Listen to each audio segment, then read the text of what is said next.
The wind whips across the rooftop as the Iron Web, an imposing figure in his metallic suit, stands stoically surveying the New York City skyline. His cape billows behind him as he scans the urban landscape, ever vigilant. You really want to know? The door creaks open behind him, and Keon, a lean 15-year-old boy, tentatively steps out onto the rooftop. His eyes go wide as he spots the legendary Iron Web. Yes, Dad, I do. Keon approaches cautiously, the gravel crunching under his feet. The Iron Web suddenly stiffens, his heightened senses alerting him to trouble. Son, I am the most feared, most formidable hero this city has ever known. I've faced and defeated every villain who's dared to challenge me. I'm the most hated by the criminal underworld. The only code I live by is honor the people or die by their hands. That is who your father is. In a blur of motion, the Iron Web teleports away, leaving Keon alone on the windswept rooftop. Do you think you can live by that code? Because, son, it is not an easy path. It demands blood, sweat, and sacrifice. If you want to be like me, you'll need to show me who you truly are, beneath that childlike facade. Can you do that, son? Keon stares out at the towering skyscrapers looming in the distance, uncertainty and trepidation etched on his young face as the wind ruffles his hair.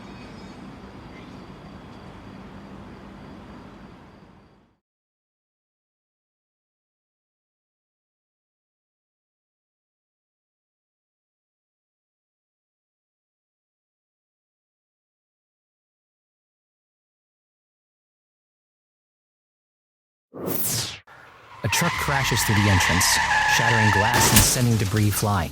A thug in a ski mask emerges from the passenger side, ducking low. 12 henchmen pile out behind him, weapons drawn. 3 henchmen fire gunshots into the air, the deafening blasts causing screams and pandemonium. Others race to the security exits, roughly shoving panicked civilians aside. 5 henchmen, guns leveled, advance on the teller counter in a calculated sweep. One scans with a handheld jammer, and the security cameras blink off one by one. All right, let's get this done nice and easy. Claudette steps into view, an intimidating figure swathed in darkness. Terrified customers lie prone on the floor. If anyone moves, they're dead. Suddenly, the Iron Web teleports in with a crackle of energy. I knew this was a bad day to quit smoking. 3 henchmen snap their weapons around and open fire, but Iron Web disappears in a blur, then rematerializes behind them. With a crack of his iron whip, he swiftly takes them down. Just to warn you, I could be kind of a bitch when stressed, so don't stress me. Claudette drops 2 marbles that roll across the floor, projecting holographic replays of Iron Web's moves, allowing Claudette to predict his attacks. Are you scanning my every move? Oh, that's so cute. You can't stop me, Claudette. I'm invincible, baby. Iron Web teleports to attack, but is suddenly suspended in midair by an unseen force. He grunts, struggling against the invisible bonds. Who do you think you are to me? Ah, crap. Men, carry on. Retrieve the satchel and bring it to me. The henchmen spring into action as Claudette eyes Iron Web menacingly. So, that's what you're after. You do not know who you're messing with. I'm the great bringer of death, the stain of life, the evil emperor of pain. I can silence you in a second. A shimmering force bubble begins to materialize around Iron Web, visibly constricting his breathing. He wheezes. I'm aware, sir. Can I interest you in a joke? My only interest is to kill you. What does a feared look when he's met with death? Claudette eyes him dismissively. I do not care. You will when you find out it's you. For just a moment, uncertainty flickers across Claudette's face, but before he can react, Sorry, it's too late to boogie. with a burst of sonic energy, Iron Web shatters the force bubble. He lashes out with ancient energy beams, ensnaring the henchman. But as he turns the beams on Claudette, the villain and his men vanish. I guess the party's over. The shaken civilians arise, applauding and cheering Iron Web, who graciously shakes hands. The wail of sirens grows louder. Well, I think that's my cue to go. It's been an honor to serve you, New York. Bye. Iron Web teleports away just as armed police officers storm the ruined bank, weapons raised.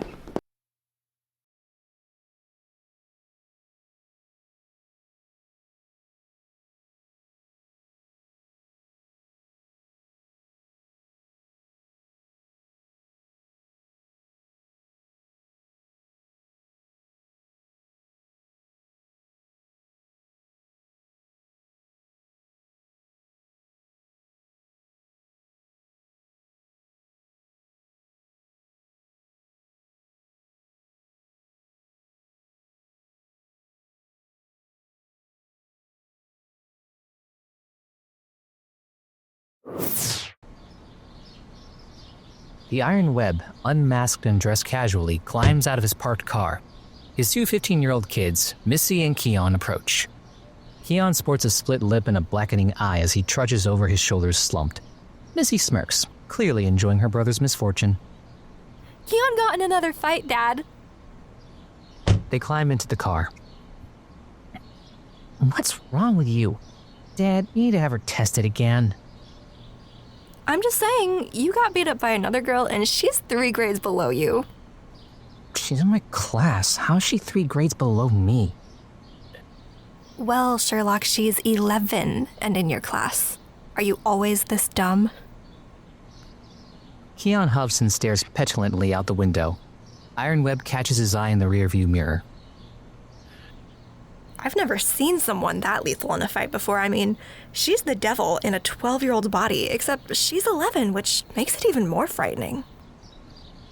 You shut up now. Iron Web starts the engine, exchanging a look with Keon. Kids, your mom and I are on another one of our breaks. Cool.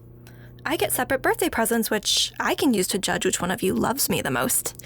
I love my family. Iron Web shakes his head in bewilderment. Yeah, it's a real riot. Let's get you home before I deliberately crash this car. Don't love that attitude, Dad. You've already lost Mom. Do you really think you can handle losing your favorite child? Yes. Missy snorts a laugh as Keon smirks, his mood lifting slightly. I hope that's a joke. Have a guess. It is. I love this family. Iron Web can't help but crack a small smile at his kids' antics.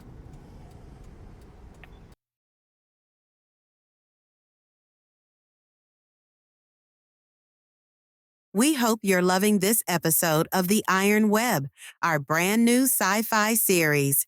If you are, we'd be so grateful if you subscribe to our podcast on your favorite platform. Plus, visit thatlovepodcast.com to explore our full episode archive and dive into over 1,000 articles.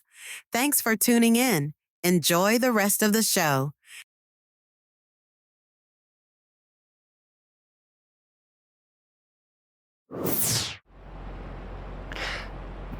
Missy and Keon are seated at the dining table, books and papers spread out in front of them as they work on homework. So, what's Dad's deal? It's none of our business. Leave it. I'm just saying, all Mom wants is to spend more time with him, and he refuses to do that. There's gotta be a reason for it. Keon shrugs, focusing intently on his work. They'll sort when they're ready. If I was guessing, I'd say he's got a secret family somewhere, and Mom just found out, and she's furious with him. Keon scoffs loudly and shakes his head. You need an expert to check you out.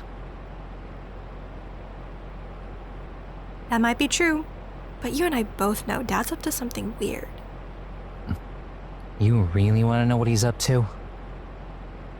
The sound of Iron Web coughing comes from the next room. Keon immediately tenses up. Keon was just telling me how he thinks you have a secret family stashed away somewhere. I said he needed a life, but he's adamant that you have 3 wives. Missy, your grandfather's here. Missy perks up, gathering her things excitedly. Oh, great, he's driving us to see Mom. I'm gonna take photos of Mom crying so I can upload them to Facebook, and everyone can see what a jerk Dad is. When in reality, you're the real jerk. Yeah, but everyone will only think Dad is. I need to grab my suitcase. Bye! She thunders up the stairs. Keon watches her go, shaking his head resignedly before returning to his homework.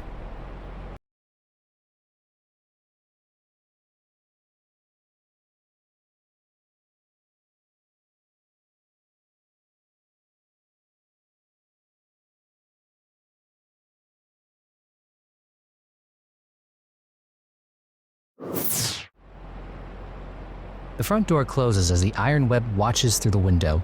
Missy gets into the car with her grandfather, who drives away. Thanks for letting me stay behind. I sensed you rebelling against the demands of your heritage. Keon looks away, unable to meet his father's intense gaze. He fidgets uncomfortably. Dad, I'm not you. I know that, son. But my time as the hero of this world is coming to an end. I need a replacement. I must hand the reins to someone much more worthy of the title. The protector of the world. Dad, I can't even defend myself against an 11-year-old girl. Well, then we must proceed with your training. What's the point? He leaps up from the couch, pacing agitatedly as the words come pouring out. You see me as this great successor to you, but I'm just a kid who's too weak to even kill a spider, let alone fight people with superior powers. Iron Web watches stoically as his son vents. Son, we must proceed with your training. Maybe I'm not cut out to be a superhero. In a blinding flash, Iron Web snaps his fingers, and Keon vanishes. A beat later, Iron Web teleports away as well. When the smoke clears, the living room is empty, Keon's homework lying abandoned on the coffee table.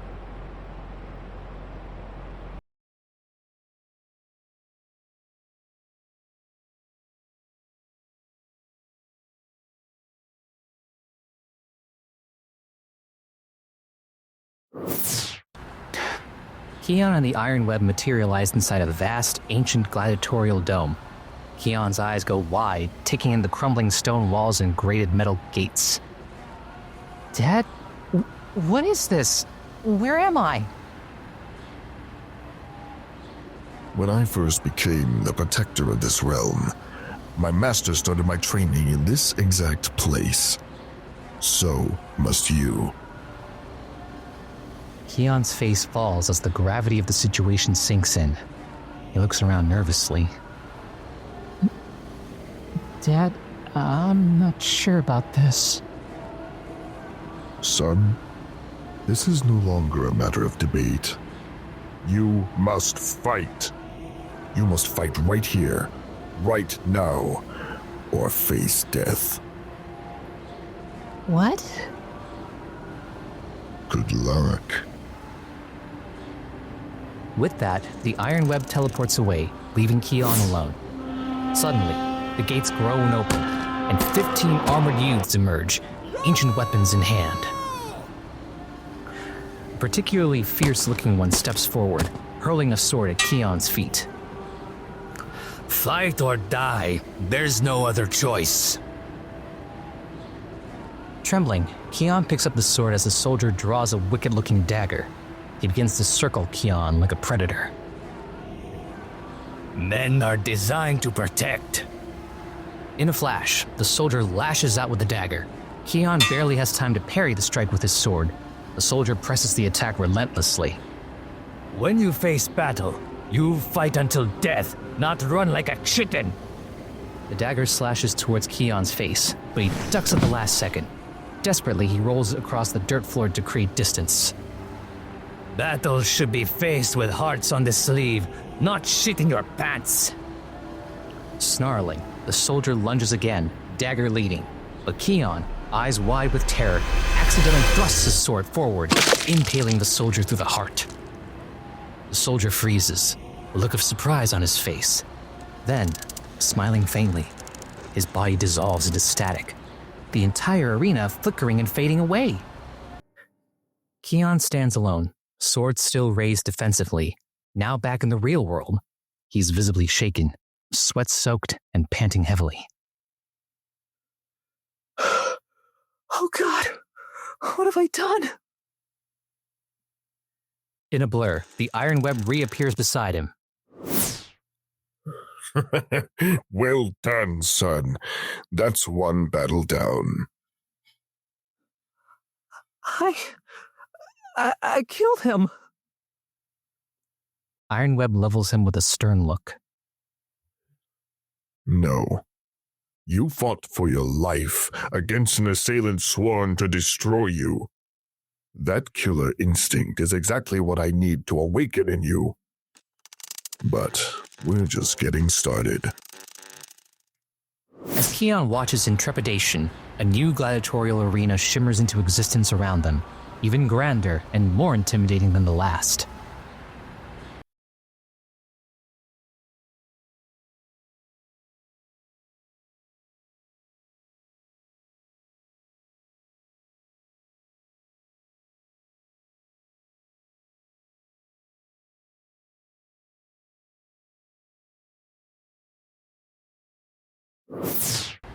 The Iron Web's avatar stands beside Keon in a shadowy arena lit only by flickering torches. Keon white-knuckles a sword, sweat beading on his brow. Encircling them are 12 heavily armed fighters, their faces obscured by shadows. Even more unsettling are the 5 lions prowling the perimeter, growling softly as they size up their next meal. I'm gonna die! I'm gonna die! Yes, with that attitude. But a protector of a given kingdom must find the courage to take on his foe by any means necessary. I don't want to do this, Dad. One of the lions stalks forward, golden eyes locked onto Keon as it coils its powerful legs. Aim for the mouth. A body strike can only piss it off. Dad, come on! Can't I do anything else? Iron Web's fully formed avatar appears from behind Keon and kicks him to the ground. He drops the sword. A hero never withdraws from battle. You either fight or die. With a thunderous roar, the lion charges, its maw stretched wide, fangs glistening in the torchlight. You must aim for the mouth. Keon's eyes go wide with terror as the lion rapidly closes the distance. At the last possible second, he drops into a roll, narrowly avoiding its snapping jaws. The lion skids to a halt, whipping around with a snarl. Keon, lying prone, thrusts up his sword in sheer desperation. The blade sinks into the lion's gaping mouth with a meaty crunch. It freezes stunned, before dissolving into pixels that scatter in the wind. Keon stares at the space it occupied, chest heaving with exertion and adrenaline. A new spark flickers in his eyes. The first embers of resolve. In a blinding flash, the arena blinks out of existence. Keon finds himself back in the living room, sword still clutched tightly. Well struck, my son. The real Iron Web materializes, popping a bottle of champagne and regarding Keon with an approving nod. A distraught Keon paces frantically, his face pale and hands trembling.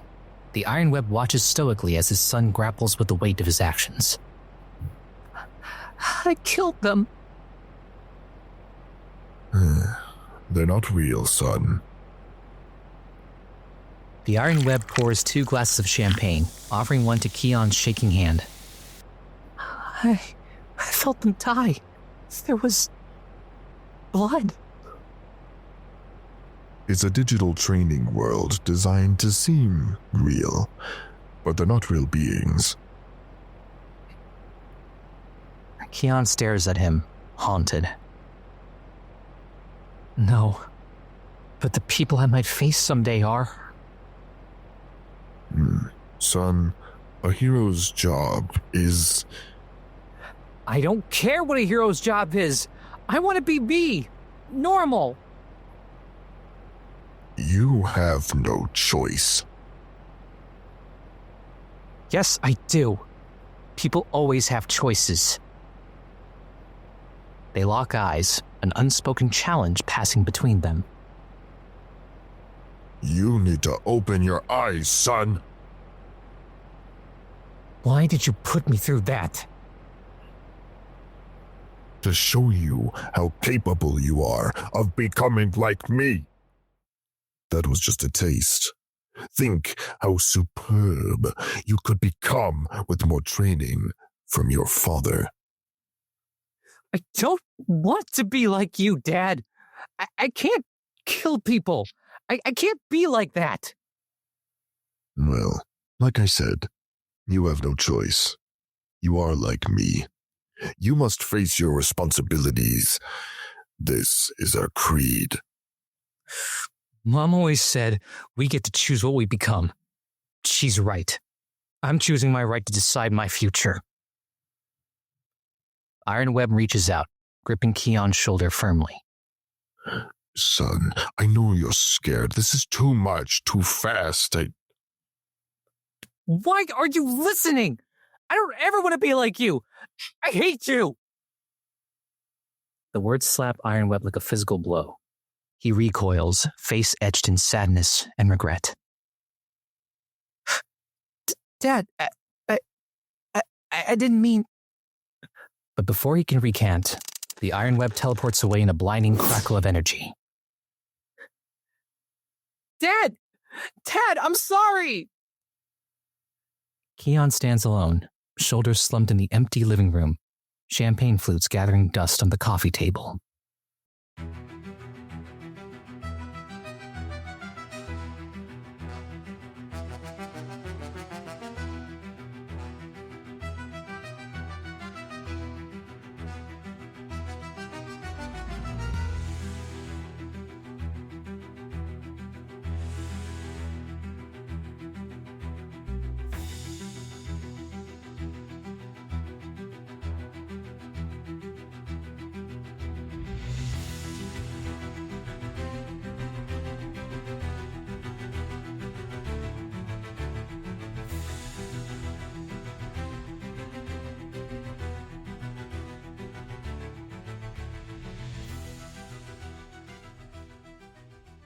This has been a That Love podcast production. The Iron Web was brought to life by the incredible voices of Chakri Matayanant, Hallie, and Emerson Peary. Written, produced, and directed by Joao Encita, this show is a labor of love for all audio drama enthusiasts. For future episodes and exclusive updates, don't forget to subscribe to That Love podcast.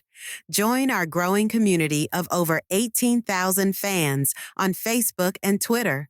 Follow us on Twitter at That Love Pod and on Facebook at That Love Podcast to stay connected, share your thoughts, and be part of the fun. Thank you for listening, and we can't wait to see you next time.